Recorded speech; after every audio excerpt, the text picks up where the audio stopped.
We have been interested in the issue of assisted dying for decades. Our mandate is to promote and extend human rights and civil liberties throughout Canada. We filed our lawsuit in 2011. Elaine Chapre is a woman who suffers from MS, and she said, "I read about your lawsuit. This issue is so important to me. How can I help?" MS is a disease that affects the nerves in your body, and there's no known cause and there's no known cure. I don't have privacy, I don't have any independence. I need help with all activities of daily living, like eating, brushing my teeth, going to the bathroom. My greatest fear is to be suffering and not have an end to it. If I were able-bodied, I could decide when and where and how.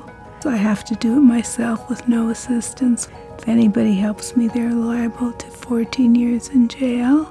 Many people who have ALS or MS can't really participate in the act of suicide. Wienhouse Assisted, Lee's elderly mother, who was 89 years old, had a very serious case of spinal stenosis. And her last dying wish was to travel to Switzerland to have an assisted death. She said, "Lee, would you help me with this?" And it just didn't take me a second to say, "Yes, I will." Because what we were doing was illegal. We couldn't tell anybody. So we aided and abetted her. It's a crime in Canada to do that.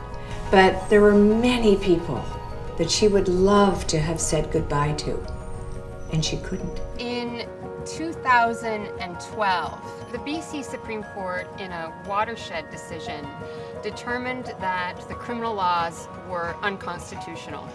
We were beyond elated. We won on every single point. We knew what it meant for the people that were involved. The federal government appealed to the BC Court of Appeal, and we argued that appeal before the court in 2013. We lost at the Court of Appeal. That decision was not one on the merits, but a procedural one. The BC Court of Appeal basically said its hands were tied by the 20-year-old Sue Rodriguez decision.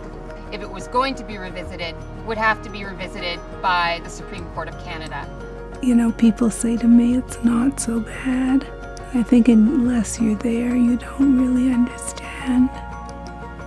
So that leaves you with over-medication, self-starvation, and some other violent means of getting rid of yourself.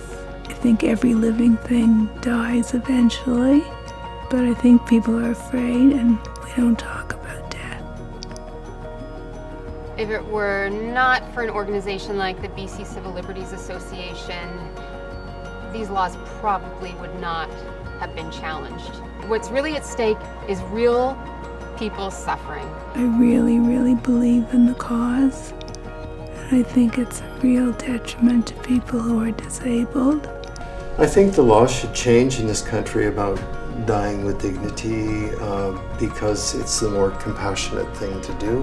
What we'd really like to see is that the Supreme Court of Canada will overturn the BC Court of Appeal, and that Canadians will have the choice. I absolutely believe that people like Elaine, people like Kate Carter, should be able to make these deeply personal end-of-life choices based on their own values.